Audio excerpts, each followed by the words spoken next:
മാസം 5-നാണ് ബഹിരാകാശ യാത്രികരായ Sunitha വില്യംസും സഹയാത്രികൻ Butch വിൽമോറും ബഹിരാകാശത്തെത്തിയത്. Boeing Starline എന്ന നാസയുടെ ബഹിരാകാശ പേടകത്തിന്റെ കന്നി യാത്രയായിരുന്നു അത്. ജൂൺ 13-ന് തിരിച്ചു വരുമെന്നായിരുന്നു ആദ്യം നിശ്ചയിച്ചത്. പിന്നീട് അത് 26-ലേക്ക് മാറ്റി. പക്ഷെ അതും നടന്നില്ല. എന്തുകൊണ്ട്? ലോകം ഒന്നടങ്കം ചോദിക്കുന്നത് ഇതാണ്. പേടകത്തിന്റെ സാങ്കേതിക പിഴവെന്ന് നാസ വിശദീകരിക്കുമ്പോഴും ഇനിയും ചുരുളഴിയാത്ത രഹസ്യങ്ങൾ പിന്നാമ്പുറത്തുണ്ടോ? സാങ്കേതിക പിഴവുകൾ അധികൃതർക്ക് നേരത്തെ അറിയാമായിരുന്നു എന്നാണ് വാദം. എങ്കിൽ അത്തരം ആരോപണങ്ങൾ ഉയർന്ന സാഹചര്യത്തിൽ നാസ അത് അവഗണിച്ചിരുന്നു. ഈ വിവാദങ്ങളോടും നിസ്സംഗത കാട്ടുന്നത് എന്തുകൊണ്ട്? ഇന്ന് നമ്മൾ ചർച്ച ചെയ്യുന്നത് ഈ വിഷയമാണ്. ചർച്ചയിൽ നമ്മോടൊപ്പമുള്ളത് ശാസ്ത്ര നിരീക്ഷകൻ ഡോക്ടർ എ രാജഗോപാൽ കമ്മത്ത്, ശാസ്ത്ര പ്രചാരകയും അധ്യാപികയുമായ സംഗീത ചേനംപുല്ലിൽ എന്നിവരാണ്. ഒപ്പം തന്നെ ഈ യാത്രയെക്കുറിച്ച് കൂടുതൽ വിശദാംശങ്ങളും ഉയർന്ന ആശങ്കകളെയൊക്കെ കുറിച്ച് സംസാരിക്കാൻ കൃഷ്ണേന്ദുവും ചേരും. സ്വാഗതം.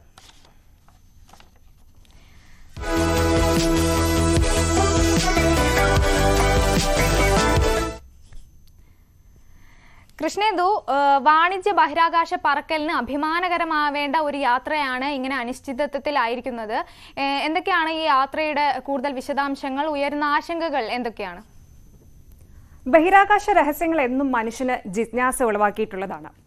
നേട്ടങ്ങളുടെ ഭ്രമണപഥത്തിൽ ഏറ്റവും പുതിയ അധ്യായമാണ് സഞ്ചാരിയും ഇന്ത്യൻ വംശജയുമായ സുനിത വില്യംസും സഹയാത്രികൻ ബുച്ച് വിൽമോറും നടത്തിയിരിക്കുന്നത്. പക്ഷെ അന്താരാഷ്ട്ര ബഹിരാകാശ നിലയത്തിൽ നിന്നുള്ള അവരുടെ മടക്കം വൈകുകയാണ്. എന്താണ് ബോയിംഗ് സ്റ്റാർലൈനർ? ഇതിന്റെ സങ്കീർണതകൾ എന്തൊക്കെയാണെന്ന് നമുക്കൊന്ന് പരിശോധിക്കാം. സാധാരണയായി വളരെ സിമ്പിളായിട്ട് പറയുകയാണെങ്കിൽ ഇതൊരു ബഹിരാകാശ പേടകമാണ്.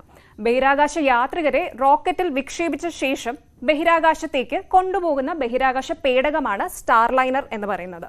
മാത്രമല്ല, ഇത് നാസയുടെ വാണിജ്യ ദൗത്യത്തിന്റെ ഒരു ഭാഗം കൂടിയാണ്. അതായത് കൊമേഴ്ഷ്യലി നാസ ചെയ്യുന്ന ഒരു ദൗത്യമാണ് സ്റ്റാർലൈനർ. ഇനി ഇതിന്റെ വിക്ഷേപണം നടന്നത് ജൂൺ 5-നാണ്.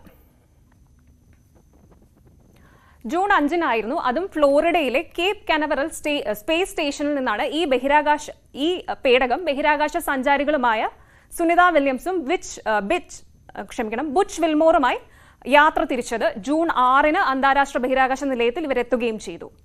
ഇതിന്റെ ഒരു ഹിസ്റ്ററി എന്ന് പറയുന്നത്, കാലതാമസം വർദ്ധിച്ചപ്പോൾ യഥാർത്ഥ ക്രൂ പിൻവാങ്ങിയ ഒരു നിർണായക ഘട്ടത്തിലായിരുന്നു നാസയുടെ വിരമിച്ച നേവി ക്യാപ്റ്റന്മാരും മുതിർന്ന ബഹിരാകാശ യാത്രികരായ ബുച്ച് വിൽമോറും സുനിത വില്യംസും ഈ പരീക്ഷണ ദൗത്യത്തിന് ചുക്കാൻ പിടിച്ചത്.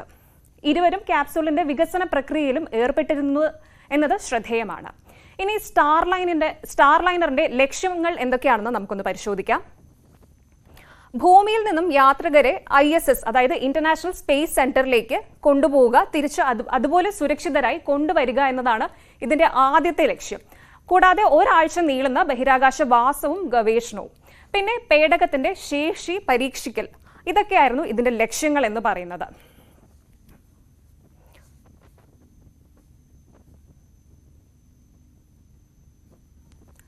ഇനിയുള്ളത്, വർഷങ്ങളുടെ തയ്യാറെടുപ്പിന് ശേഷമാണ് ബോയിംഗ് സ്റ്റാർലൈനർ പ്രവർത്തനക്ഷമമായത്.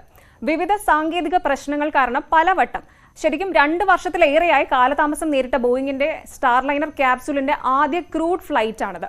അതായത് മനുഷ്യരുമായി സ്റ്റാർലൈനർ നടത്തുന്ന ആദ്യ പരീക്ഷണ യാത്രയാണിത്. ദൗത്യം വിജയിക്കുകയാണെങ്കിൽ ഭാവിയിൽ ബഹിരാകാശ വിനോദസഞ്ചാരികളെ ഭൂമിയുടെ താഴ്ന്ന ഭ്രമണപഥത്തിൽ, അതായത് ലോ എർത്ത് ഓർബിറ്റിലേക്ക് എത്തിക്കാനുള്ള സാധ്യതകൾ തെളിക്കുന്ന ഒരു ഉദ്യമമായിരുന്നു ഈ ബോയിംഗ് സ്റ്റാർലൈനറിന്റേത്. ഇനി ബോയിംഗ് സ്റ്റാർലൈനറിന്റെ ബാക്കി ഡീറ്റെയിൽസ്, ടെക്നിക്കൽ ഡീറ്റെയിൽസ് നമുക്കൊന്ന് പരിശോധിക്കാം. ക്യാപ്സൂളിന് നേരത്തെ ഞാൻ പറഞ്ഞിരുന്നല്ലോ, നാസയുടെ കമേഴ്ഷ്യൽ ക്രൂ പ്രോഗ്രാമിന്റെ ഭാഗമാണ് ഈ ക്യാപ്സൂൾ. ഈ ക്യാപ്സൂളിന് ഏകദേശം 10 അടി ഉയരവും 15 അടി വ്യാസവുമാണ് ഉള്ളത്. അതുപോലെ 7 പേരെ വരെ ഇതിന് ഉൾക്കൊള്ളാനും സാധിക്കും. നാസയുടെ ക്രൂ സാധാരണയായി 4 പേരാണ്. പക്ഷേ ഇതിൽ ഇപ്രാവശ്യം പോയത് 2 പേരാണ്, സുനിത വില്യംസും ബുച്ച് വിൽമോറും. അതുപോലെ ബോയിങ്ങിന്റെ ആദ്യകാല സ്റ്റാർലൈനറിന്റെയും ബോയിങ്ങിന്റെ ആദ്യകാല സ്ട്രാറ്റോ ലൈനർ എന്ന് പറയുന്ന എയർക്രാഫ്റ്റിന്റെയും നിലവിലെ ഡ്രീം ലൈനറിന്റെയും പേരിലെ ഒരു ട്വിസ്റ്റ് ആണ് സ്റ്റാർലൈനർ എന്ന പേര്. അതുപോലെ തന്നെ പേടകത്തിന്റെ സഞ്ചാരം സുഗമമാക്കുന്നതിനും ദിശ മാറ്റുന്നതിനുമായി 28 ചെറിയ ത്രസ്റ്റുകൾ, ഈ പറഞ്ഞ ത്രസ്റ്ററുകൾ എന്ന് പറഞ്ഞാൽ ചെറിയ റോക്കറ്റുകളാണ്. ഈ റോക്കറ്റുകൾ ഉണ്ട്. ഇതാണ് ഈ പേടകത്തിന്റെ സഞ്ചാരം എളുപ്പമാക്കുന്നത്. മാത്രമല്ല ഇതിന്റെ ഡയറക്ഷൻ മാറ്റാൻ സഹായിക്കുന്നതും ഈ ത്രസ്റ്ററുകളാണ്. ഇപ്പോഴത്തെ പ്രതിസന്ധികളിൽ മെയിൻ ആയിട്ടുള്ളതും ഈ ത്രസ്റ്ററുകൾ, അതായത് ഈ 28 ചെറിയ റോക്കറ്റുകളിൽ 5 എണ്ണം തകരാറിലായി എന്നതാണ്.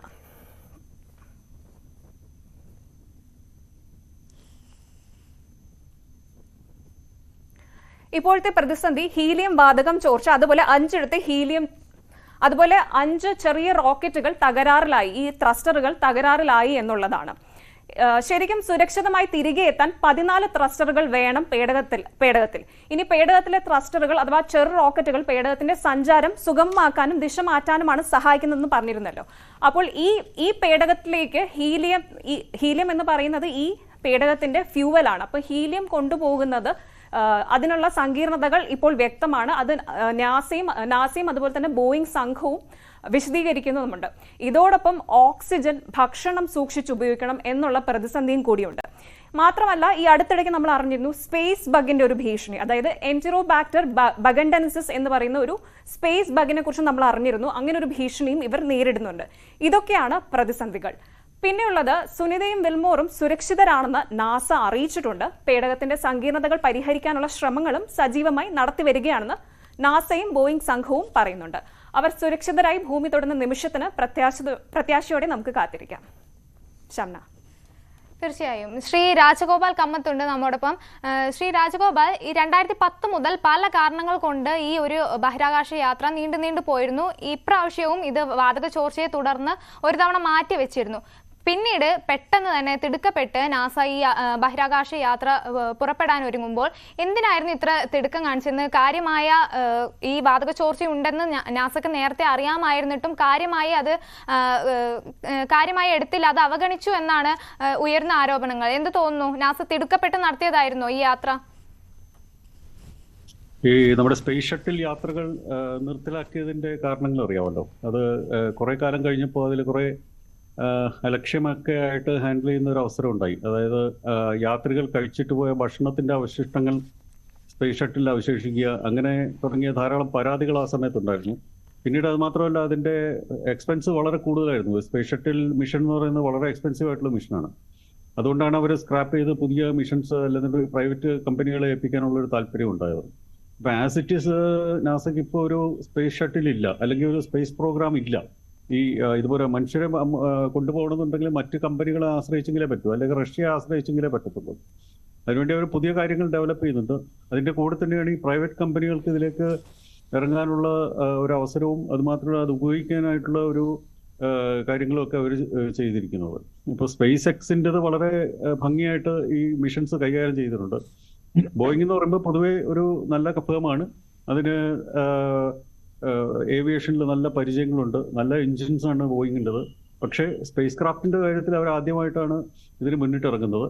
പക്ഷേ മറ്റ് പാർട്സ്, അതായത് ഇപ്പോൾ നാസ മാത്രമല്ലല്ലോ ഇതിന്റെ ഒരു സ്പേസ് ഷട്ടിലിന്റെയോ അല്ലെങ്കിൽ അതുപോലുള്ള സ്പേസ് ക്രാഫ്റ്റ്സിന്റെ ഈ പാർട്സ് എന്ന് പറയുന്നത് പല കമ്പനികളിൽ നിന്ന് എത്തുന്നതാണ്. അപ്പൊ അങ്ങനെ നമുക്ക് ബോയിങ്ങിന് അങ്ങനെയുള്ള കാര്യത്തിൽ പരിചയങ്ങളുണ്ട്, പാർട്സ് നിർമ്മിച്ചും ഒക്കെ പരിചയമുണ്ട്. പക്ഷെ എന്തെങ്കിലും ഒരു സിസ്റ്റമായിട്ട് സ്റ്റാർലൈനർ രൂപപ്പെടുത്തിയെടുക്കുന്നതിൽ എവിടെയോ പാകപ്പിഴകൾ സംഭവിച്ചിട്ടുണ്ട്.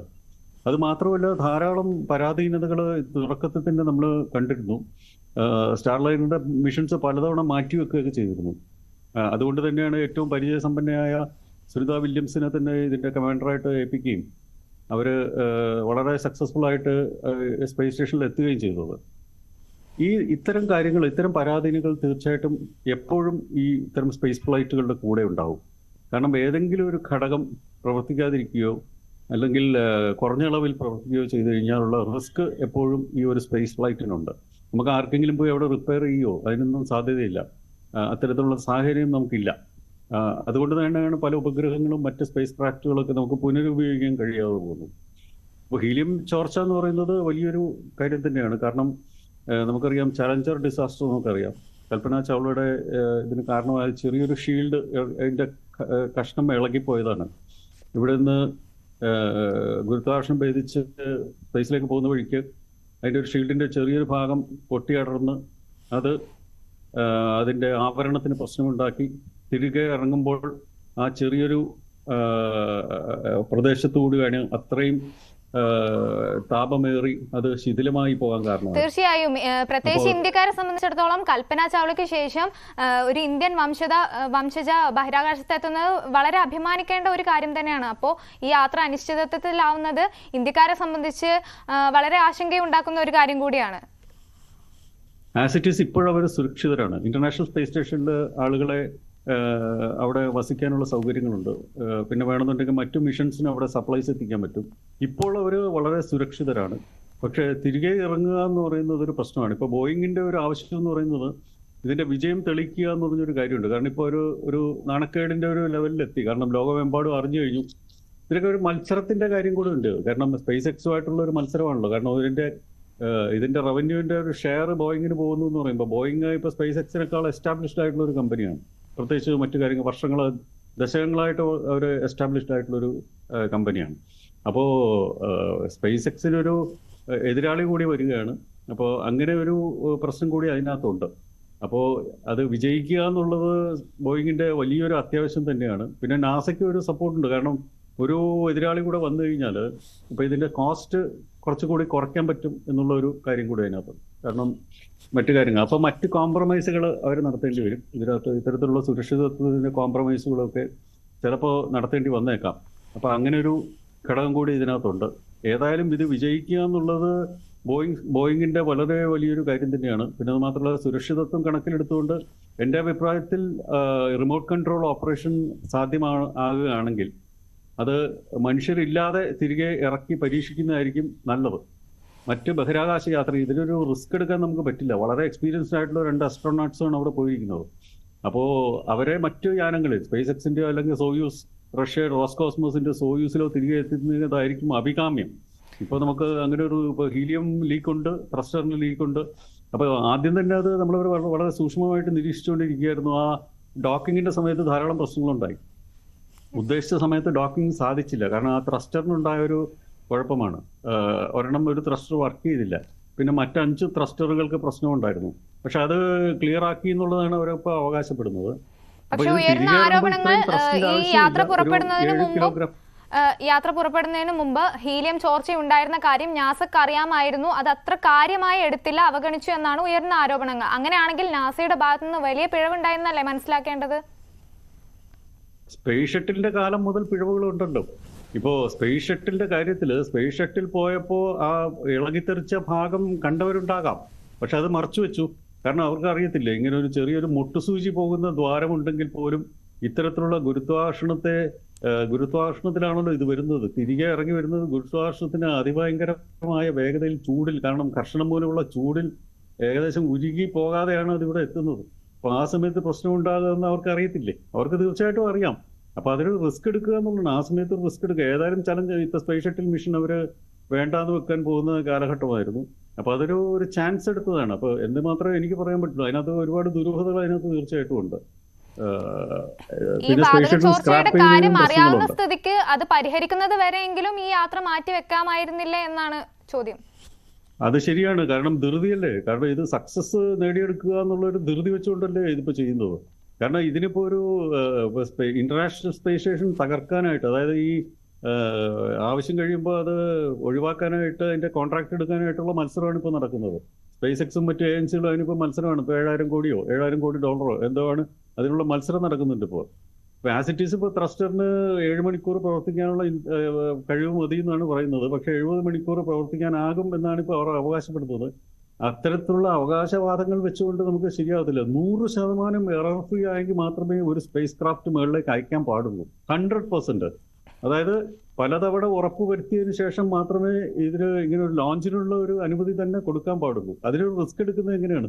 നമ്മളൊരു ബസ് യാത്ര ചെയ്തിട്ട് തിരികെ വരുന്നത് പോലെ അല്ലല്ലോ. അങ്ങനെ ഒരു റിസ്ക് നമുക്ക് ഇതിനകത്ത് ഒരിക്കലും എടുക്കാൻ പറ്റത്തില്ല. പിന്നെ അത് മാത്രമല്ല, ഏറ്റവും സങ്കീർണമായ അവസ്ഥകളാണ് ഗുരുത്വാകർഷണത്തെ ഭേദിച്ചും അത് മുകളിലേക്ക് പോകുന്നതും തിരികെ ഇറങ്ങുന്നതാണ് ഏറ്റവും വലിയ പ്രശ്നം.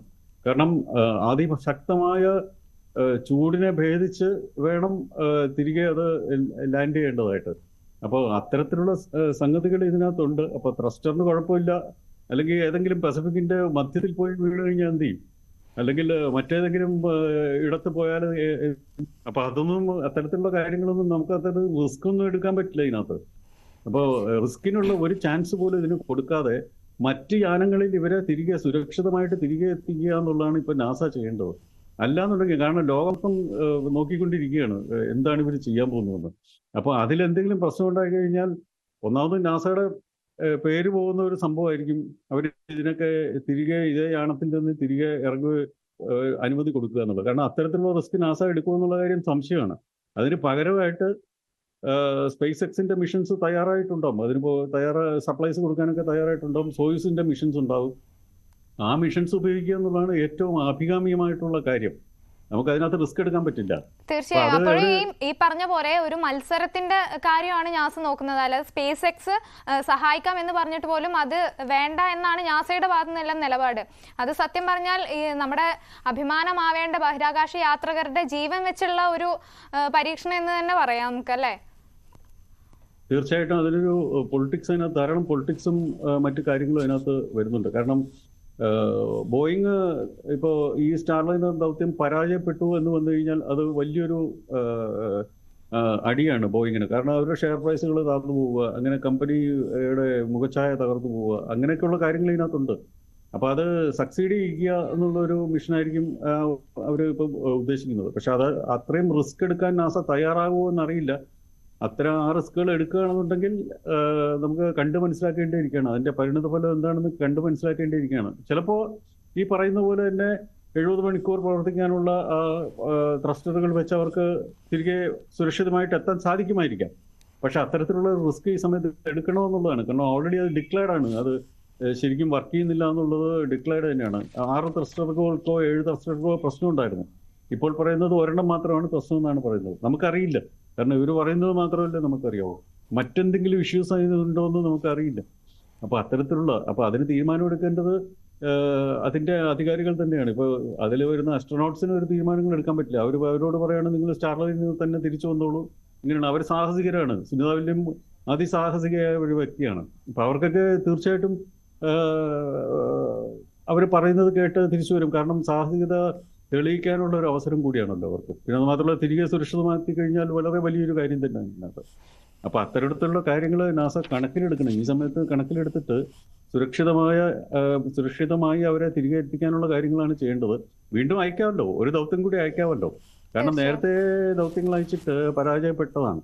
ഇതൊരു രണ്ടാമത്തെ ദൗത്യമാണ്. ഇപ്പൊ ആളുകളെ വെച്ചുകൊണ്ടുള്ള ആദ്യത്തെ ദൗത്യം. അത് തന്നെ ഇപ്പൊ പരാജയമടയാൻ ഏകദേശം ഫുൾ സക്സസ് ആയിട്ടില്ല ഇതുവരെ. കാരണം ഇതിൽ ക്രമീകരണങ്ങൾ നടത്താതെ അടുത്ത ലോഞ്ചുകളൊന്നും സാധ്യമല്ല. കാരണം എവിടെയാണ് പിഴവ് സംഭവിച്ചതെന്ന് മനസ്സിലാക്കിക്കൊണ്ട് അതിനുള്ള പരിഹാരം അവർ ചെയ്യേണ്ടതാണ്. അപ്പൊ അതാണ് അതിൻ്റെ ഇപ്പോഴത്തെ ഒരു ആവശ്യമായിട്ട് വരുന്നത്. എന്തുകൊണ്ട് ലോകരാജ്യങ്ങളിൽ നിന്നോ മറ്റ് സ്പേസ് ഏജൻസികളിൽ നിന്നോ അല്ല മറ്റ് സംഘടനകളിൽ നിന്നോ ഇതിനൊരു പ്രതിഷേധ സ്വരം ഉയരുന്നില്ല എന്നുള്ള അജ്ഞാതമായിട്ടുള്ള ഒരു കാര്യമാണ്. നാസ അല്ലേ, അത് അവർ നോക്കിക്കോളും എന്നുള്ളൊരു ഫീലിംഗ് ആയിരിക്കും എല്ലാവർക്കും ഉള്ളത്. നാസ എല്ലാം ഒന്നുമല്ല, അവർക്കും അറിഞ്ഞുകൂടാത്ത കാര്യങ്ങളുണ്ട്, അവർക്കും പിഴവുകൾ സംഭവിക്കാറുണ്ട്. പക്ഷേ അതിന് ബഹിരാകാശ യാത്രികരുടെ ജീവൻ വെച്ച് പന്താടിക്കൊണ്ട് അത് വേണോ എന്നുള്ളതാണ് ഇപ്പോഴത്തെ ഒരു ചോദ്യം.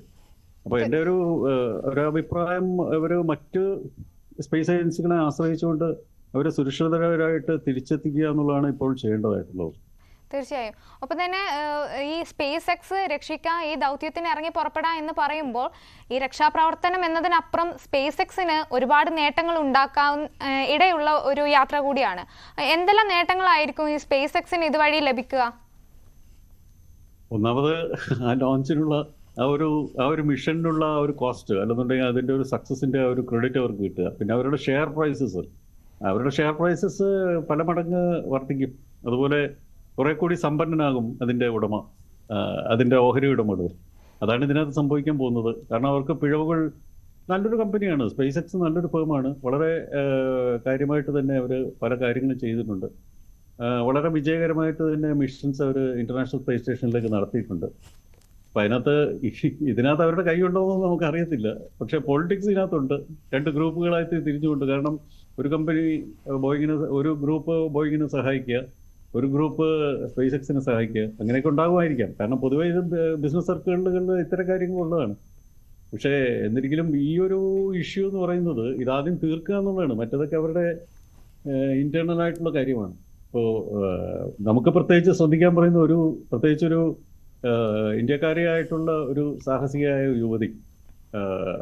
പിന്നെ അതാണ് ഇതിനകത്ത് ഏറ്റവും പ്രധാനമായിട്ടുള്ളത്. കാരണം എല്ലാവർക്കും അഭിമാനകരമായിട്ടുള്ള ഒരു കാര്യമാണ്. ഇത്രയും സക്സസ്ഫുൾ ആയിട്ട് ഇത്രയും കാലം സ്പേസിൽ വസിച്ച് ശീലമുള്ള ഒരു അസ്ട്രോനോട്ട് എന്ന് പറയുന്നത് ധാരാളം എക്സ്പീരിയൻസ് ഉണ്ട്.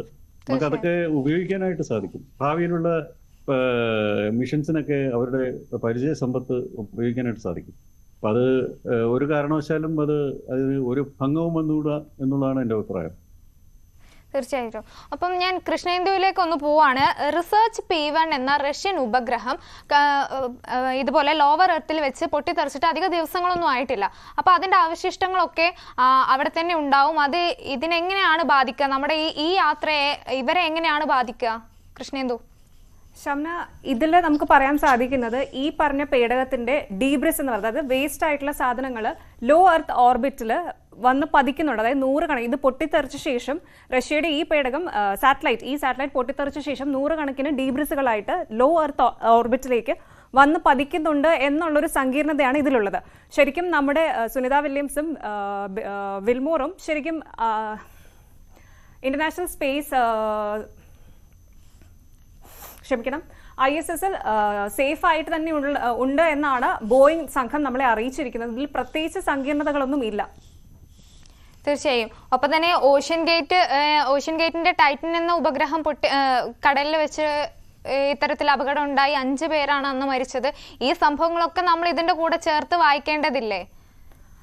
അതിന്റെ കാര്യം ഷംന, ഓഷ്യൻ ഗേറ്റിന് സംഭവിച്ചത് ഒരു ഇംപ്ലോഷൻ ആണ്. അതായത് പൊട്ടിത്തെറിക്കുകയല്ല, എങ്കിൽ ഉള്ളിലേക്കുള്ള ഒരു പൊട്ടിത്തെറി, ഉൾഭാഗത്തിലേക്ക് ചുരുങ്ങിയുള്ളൊരു പൊട്ടിത്തെറിയാണ്. ഇംപ്ലോഷൻ ആണ് ഓഷ്യൻ ഗേറ്റിന് സംഭവിച്ചത്.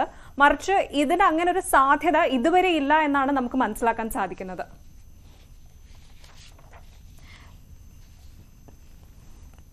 ശരി, കൃഷ്ണേന്ദു ആണ് വിവരങ്ങൾ തന്ന്. സർ, ഈ രാജഗോപാലൻ കമ്മത്തിലേക്ക് പോവാണ്. സാർ, ഈ സ്റ്റാർലൈൻ പേടകത്തിന് 45 ദിവസമാണ് അവിടെ തുടരാൻ സാധിക്കുക എന്നാണ് വരുന്ന റിപ്പോർട്ടുകൾ. അങ്ങനെയാണെങ്കിൽ നാസയുടെ തീരുമാനം എത്രയും പെട്ടെന്ന് എടുക്കേണ്ടത് അനിവാര്യമല്ലേ? സുരക്ഷിതരാണെന്ന് പറയുമ്പോൾ പോലും പെട്ടെന്നൊരു തീരുമാനം അതിൽ ഉണ്ടാവേണ്ടതില്ലേ? ഒരു ബഫറൊക്കെ അതിനകത്തുണ്ടാവും. പക്ഷേ എത്രയും പെട്ടെന്ന് ഇതിന്റെ കാര്യങ്ങൾ ചെയ്യുക എന്നുള്ളതാണ്. കാരണം ഇപ്പൊ തന്നെ ഒരുപാട് താമസിച്ചു കഴിഞ്ഞു. പെട്ടെന്ന് തന്നെ യാത്രികരെ തിരികെ എത്തിക്കാനുള്ള കാര്യങ്ങൾ ചെയ്യുകയാണ് വേണ്ടത്. അപ്പോൾ സപ്ലൈസ് ഒക്കെ ഉണ്ടാവും. കാരണം സ്പേസ് സ്റ്റേഷനിലെ സപ്ലൈസ് ഉണ്ടല്ലോ, അതിനിപ്പോൾ വീണ്ടും രണ്ടാമത് അയച്ചാൽ മതിയാവും. പിന്നെ മറ്റ് കണ്ടീഷൻസ് ഒക്കെ എങ്ങനെയാണ് സ്റ്റാർലൈനിലെ കണ്ടീഷൻസ് ഒന്നും നമുക്ക് അറിയത്തില്ല. അവിടെ ഏത് രീതിയിലാണ് അവരുടെ മറ്റ് വസ്തുക്കൾ, അതായത് അവിടെ ജീവൻ നിലനിർത്താനായിട്ട് ഇവിടെ നിന്ന് അയച്ചിട്ടുള്ള കാര്യങ്ങൾ, അതിന്റെ ബഫർ പീരീഡ് എത്രയാണെന്ന് നമുക്ക് അറിയത്തില്ല. അപ്പൊ ആ ബഫർ പീരീഡിനുള്ളിൽ അവരെ തിരികെ എത്തിക്കുക എന്നുള്ളതാണ്. കാരണം ഒരുപാട് നാളവിടെ തുടരാനായിട്ട് സാധിക്കത്തില്ല. അപ്പോൾ മറ്റ് ഭീഷണികൾ ഉണ്ടാകുമായിരിക്കാം, പക്ഷെ അതുകൊണ്ടൊന്നും കാര്യമില്ല. കാരണം ഇവരുടെ സുരക്ഷിതമായിട്ട് തിരികെ എത്തിക്കുക എന്നുള്ളതാണ് പ്രധാനമായിട്ടും ചെയ്യേണ്ടത്. മറ്റു കാര്യങ്ങൾ ഉണ്ടാകാം. ഇപ്പൊ സ്പേസ് ബഗിന്റെ കാര്യം പറഞ്ഞു. അപ്പൊ അത്തരം കാര്യങ്ങളൊക്കെ ഉണ്ടാകാം. പക്ഷെ അതൊന്നും നമ്മുടെ സ്പേസ് ബഗുകളെക്കാൾ അതിഭീകരമായ ബഗുകൾ ഭൂമിയിലുണ്ട്. അപ്പൊ അതുകൊണ്ട് അതിനൊന്നും ഒരു ഭീഷണിയായിട്ട് എനിക്ക് തോന്നുന്നില്ല. കാരണം അവരെ ഓൾറെഡി ക്വാറന്റൈൻ ചെയ്യുകയാണ് ചെയ്യുന്നത്. പിന്നെ അത് മാത്രമല്ല, തിരികെ ഇറങ്ങുന്ന അവസ്ഥയിൽ ഒരു സ്പേസ് ബഗും ഒരു സ്പേസ് ക്രാഫ്റ്റും നിൽക്കത്തില്ല. കാരണം അത്രയ്ക്ക് ശക്തമായ ചൂടിലാണ് ഇത് തിരികെ ഭൂമിയിലേക്ക് ഇറങ്ങുന്നത്. അപ്പൊ അവരെ ക്വാറന്റൈൻ ചെയ്യാനുള്ള കാര്യങ്ങൾ ചെയ്യാം. ഓൾറെഡി ക്വാറന്റൈൻ ചെയ്യാറുണ്ട് അവര്. ഇപ്പൊ കൂടുതൽ കാലം ക്വാറന്റൈൻ ചെയ്ത് നിരീക്ഷിച്ചതിന് ശേഷം അവർക്ക് പുറം ലോകത്തേക്ക് പ്രവേശിക്കാനാകും. അപ്പൊ അത്തരം കാര്യങ്ങൾ ചെയ്യാം. അപ്പൊ ഇതൊരു എക്സ്ക്യൂസ്, ഈ സ്പേസ് ബഗിന്റെ എക്സ്ക്യൂസ് അതത്ര നല്ലൊരു എക്സ്ക്യൂസ് ആണെന്ന് എനിക്ക് തോന്നുന്നില്ല. അവർക്ക് മറ്റു കാര്യങ്ങൾ ചെയ്യാമല്ലോ, അല്ലെങ്കിൽ സ്പേസ് സ്യൂട്ട് ഇട്ടുകൊണ്ട് ഇറങ്ങാമല്ലോ. സ്പേസ് സ്യൂട്ടിലേക്ക് ഇപ്പൊ എത്ര ഇതിന്റെ മറ്റ് കണ്ടാമിനേഷൻ ഉണ്ടെന്നോ ഒന്നും നമുക്ക് അറിയത്തില്ല. അപ്പൊ ISS അതിന്റെ പ്രശ്നങ്ങൾ എന്തുണ്ടെന്നോ ഒന്നും നമുക്കറിയാം. ഇതൊക്കെ ഈ ഒരു ഭീഷണി എപ്പോഴും സ്പേസ് ഫ്ലൈറ്റിൽ ഉള്ളൊരു ഭീഷണി തന്നെയാണ്. ഇത് അതിന്റെ കൂടെ തന്നെ ഉള്ളതാണ്. അപ്പോൾ ഇതൊക്കെ കണക്കിലെടുക്കുന്നുണ്ടാവും. ഇതിന്റെ പ്രോജക്റ്റ് തയ്യാറാക്കുമ്പോൾ ഇതിന്റെ കാര്യങ്ങളും ഇത്തരത്തിലുള്ള സംഭവങ്ങളൊക്കെ അൺടുപാടായിട്ടുള്ള സംഭവങ്ങളൊക്കെ അവർ കണക്കിലെടുക്കുന്നുണ്ട്. ഇത് വരുമ്പോഴാണ് നമുക്ക് എന്താ ചെയ്യേണ്ടതെന്ന് അറിയില്ല എന്നുള്ളൊരു ഫീലിംഗ് വരുന്നത്. അപ്പോൾ നേരത്തെ അറിയാമായിരുന്നു എന്നുള്ളതാണ്. ത്രസ്റ്ററിന് പ്രശ്നമുണ്ടെന്നും നേരത്തെ തന്നെ അറിയാമായിരുന്നു. പക്ഷെ അതിനുള്ള ഒരു റിസ്ക് അവരെടുക്കാൻ തയ്യാറായി. അതുകൊണ്ട് തന്നെയാണ് ഏകദേശം കുറെ മണിക്കൂറുകൾ തന്നെ ഡോക്കിങ്ങിന് ഒരുപാട് ഡിലേ ആയി. അത്തരത്തിൽ തിരിച്ചിറങ്ങാനും ഇപ്പോൾ ഡിലേ ആയിക്കൊണ്ടിരിക്കുകയാണ്. അപ്പോൾ അതൊരു സക്സസ്ഫുൾ മിഷനേ അല്ല. ഒരു ഭാഗികമായ വിജയം മാത്രമേ ഇതുവരെ ഇത് നേടിയിട്ടുള്ളൂ. ഇത് തിരികെ സക്സസ്ഫുൾ ആയിട്ട് അതിൽ തന്നെ വരികയാണെങ്കിലും ധാരാളം മാറ്റങ്ങൾ ഇതിനകത്ത് ഡിസൈനിലും മറ്റു കാര്യങ്ങളൊക്കെ ചെയ്യേണ്ടതായിട്ടുണ്ട്. എനിക്ക് തോന്നുന്നില്ല അടുത്ത കുറച്ച് വർഷത്തേക്ക് ഈ സ്റ്റാർ അലൈൻമെന്റ് മിഷനുകൾ ശരിയാവുമെന്ന് എനിക്ക് തോന്നുന്നില്ല. കാരണം ആ ഡിസൈനുകളിൽ തന്നെ ഒരുപാട് മാറ്റങ്ങൾ വരുത്തേണ്ടി വരും. കാരണം ഇതൊരു സിസ്റ്റമാണല്ലോ. കാരണം 10,000-കണക്കിന് ഘടകങ്ങൾ ഒരുമിച്ച് പ്രവർത്തിക്കുന്ന ഒരു സിസ്റ്റമാണ് ഒരു സ്പേസ് ക്രാഫ്റ്റ് എന്ന് പറയുന്നത്. അപ്പോൾ അതിലെ എല്ലാ കാര്യങ്ങളും ഒരു മനസ്സിലാക്കണം. അതിൽ പിഴവുകളുണ്ടെങ്കിൽ മാറ്റം, അതിന് കോമ്പണൻസിൽ എന്തെങ്കിലും പ്രശ്നങ്ങളുണ്ടെങ്കിൽ അത് റീപ്ലേസ് ചെയ്യണം. അങ്ങനെയുള്ള കാര്യങ്ങളൊക്കെ ഉണ്ട്. റീപ്ലേസ് ചെയ്യാന്ന് പറയുന്നത് ഒരു തീർച്ചയായും പ്രത്യേകിച്ച് ഇന്ത്യക്കാരെ സംബന്ധിച്ച് സുനിത വില്യംസ് എന്ന് പറഞ്ഞാൽ ഏറ്റവും കൂടുതൽ ബഹിരാകാശത്ത് നടന്ന 50 മണിക്കൂറും 40 മിനിറ്റും ബഹിരാകാശത്ത് നടന്ന വനിതയാണ്, ആദ്യ വനിതയാണ്. അപ്പോൾ ഇന്ത്യക്ക് അഭിമാനമായ പ്രൗഡായിട്ടുള്ള ഒരു വുമണാണ്. അപ്പോൾ മറ്റ് കൽപ്പന ചൗളക്ക് സംഭവിച്ചതുപോലെ ഒരു ദുരന്തം കാത്തിരിക്കുന്നുണ്ടോ, മറ്റൊരു കൽപ്പന ചൗളയാവുമോ എന്ന് ഇന്ത്യക്കാരെ സംബന്ധിച്ച് വലിയൊരു ആശങ്ക നിലനിൽക്കുന്നുണ്ട്. ഒപ്പം തന്നെ ബുച്ച് വിൽമറിന്റെ കാര്യവും എടുത്തു പറയേണ്ടതാണ്. അപ്പോൾ ആ ഒരു ആശങ്കയെ നിലവിൽ തള്ളിക്കളയേണ്ടതുണ്ടോ? എന്താണ് തോന്നുന്നത്? എന്നോടാണോ ചോദിച്ചത്? അതെ അതെ. നമുക്കിപ്പോ ആ ലെവലിലേക്കൊന്നും പോകണ്ട. കാരണം ഇപ്പോ ഇവരെ സുരക്ഷിതരായിട്ട് നമ്മുടെ ഭൂമിയിലെത്തും തന്നെ നമുക്ക് പ്രതീക്ഷിക്കാം. കാരണം ഏതെങ്കിലും ഒരു യാനത്തിൽ എയ്തർ സ്റ്റാർലൈനിലോ അല്ലെങ്കിൽ മറ്റ് യാനങ്ങളിലോ ഒരു സുരക്ഷിതമായി തിരികെ ഇറങ്ങും എന്നുള്ളത് നമുക്കിപ്പോൾ പ്രതീക്ഷിക്കാം. പക്ഷേ ഇതിനകത്ത് മറ്റു പല കാര്യങ്ങളുണ്ട്. കാരണം എന്താണ് ഇതിലെ യഥാർത്ഥ പ്രശ്നം എന്നുള്ളത് നമുക്ക് ഒരിക്കലും നമ്മൾ അറിയാൻ പോകുന്നില്ല. കാരണം എന്തുകൊണ്ടാണ് ഈ രീതിയിലുള്ള ഒരു തീരുമാനം അവരെടുത്തതെന്നുള്ളത് അജ്ഞാതമായിട്ട് തന്നെ തുടരും. കാരണം പരിപൂർണമായിട്ടും തൃപ്തിയാകാത്ത രീതിയിലുള്ള അനുമതി ആണ് നാസ കൊടുത്തത്. അപ്പോൾ ഈ ടെക്നോളജിയിൽ വളരെ ഉയർന്ന സ്റ്റാറ്റസിൽ നിൽക്കുന്ന US ഇത്തരം റിസ്കുകൾ സ്പേസ് ഫ്ലൈറ്റിൽ എടുക്കാൻ തയ്യാറാകുന്നത് അത്ഭുതമാണ് തോന്നുന്നു. കാരണം സ്പേസ് ഫ്ലൈറ്റിൽ ഒരിക്കലും ഒരു റിസ്ക് എടുക്കാൻ പാടില്ല. ചലഞ്ചറിന്റെ കാര്യത്തിലാണെങ്കിൽ ഇവിടുന്ന് വിക്ഷേപിച്ചു കഴിഞ്ഞ ശേഷം നമുക്ക് പിന്നെ ഒന്നും ചെയ്യാൻ പറ്റില്ല. അതിനെ തിരികെ ഇറക്കി കൊണ്ടുവരാൻ പറ്റില്ല. സ്പേസ് ഷട്ടിൽ തിരികെ ഇറക്കി കൊണ്ടുവരണമെങ്കിൽ എന്തായാലും റീ എൻട്രി ഉണ്ടായേ പറ്റത്തുള്ളൂ. റീ എൻട്രിയിലാണ് ഇതിനകത്ത് ഒരു പ്രശ്നമുള്ളത്. അപ്പോൾ ഇപ്പോൾ ഉള്ള ത്രസ്റ്റർ വർക്ക് ചെയ്തില്ലെങ്കിൽ എന്ത് ചെയ്യും? ഓൾറെഡി 6 ത്രസ്റ്ററുകൾ വർക്ക് ചെയ്തില്ല എന്നാണ് പറയുന്നത്. അപ്പോൾ ആ ത്രസ്റ്ററുകൾ വീണ്ടും വർക്ക് ചെയ്തില്ല എന്നുണ്ടെങ്കിൽ എന്ത് ചെയ്യും? കാരണം ആർക്കും പറയാൻ കഴിയില്ല അത് വർക്ക് ചെയ്യുമെന്നോ വർക്ക് ചെയ്യത്തില്ലെന്നോ നമുക്ക് പറയാൻ കഴിയില്ല. അപ്പൊ അതുകൊണ്ട് ആ ഒരു റിസ്ക് അറ്റാച്ച്ഡ് ആയിട്ടുള്ളത് കൊണ്ട് അവർ മറ്റ് ബഹിരാകാശ ഏജൻസികളെ ഏൽപ്പിക്കണം ഇത്. ആ ഒരു സഹായം തേടേണ്ട അവസരമാണ്. അതൊരു വലിയ നാണക്കേടാണ്. നാസയ്ക്ക് വലിയൊരു നാണക്കേടാണ്, ബോയിങ്ങിനും വലിയൊരു നാണക്കേടാണ്. അവർ സഹായം തേടിയേ പറ്റൂ. അതിനിപ്പോൾ വേറെ മാർഗങ്ങളില്ല. അവർക്ക് പിന്നീട് ദൗത്യങ്ങൾ നടത്താമല്ലോ. ഈ വർഷമോ അല്ലെ അടുത്ത വർഷമോ അല്ലെ 5 വർഷം കഴിഞ്ഞിട്ടോ സ്റ്റാർലൈനർ വീണ്ടും ദൗത്യങ്ങൾ നടത്താം. കാരണം ഇതിന്റെ മാർക്കറ്റ് മൊത്തം സ്പേസ് എക്സിന് മാത്രമായിട്ട് ഒരിക്കലും പോകുന്നില്ല. കാരണം ലോകത്തിന്റെ വിവിധ ഭാഗങ്ങളിൽ ഇത്തരത്തിലുള്ള പ്രൈവറ്റ് സ്പേസ് ഏജൻസികൾ ഉയർന്നു വരുന്നുണ്ട്. ഇപ്പോൾ ബോയിങ് സ്റ്റാർലൈനർ ശരിയാകും, റഷ്യയുടെ ഉണ്ട്, ഇന്ത്യയുടെ ലോഞ്ചുകൾ വരുന്നുണ്ട്.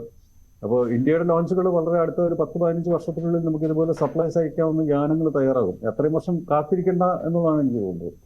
തീർച്ചയായും എന്തായാലും നമ്മുടെ ചർച്ചയുടെ സമയം ഇവിടെ പൂർണ്ണമാവുകയാണ്. ഈ പറഞ്ഞ പോലെ തന്നെ നാസയ്ക്കും ബോയിങ്ങിനും ഇതൊരു മത്സരത്തിന്റെ സമയമല്ല. അതിനേക്കാൾ എത്രയോ വലുതാണ് നമ്മുടെ ബഹിരാകാശ യാത്രികരുടെ ജീവൻ. അവർ സുരക്ഷിതമായി തന്നെ തിരിച്ചെത്തും എത്രയും പെട്ടെന്ന് എന്ന് പ്രതീക്ഷിക്കാം.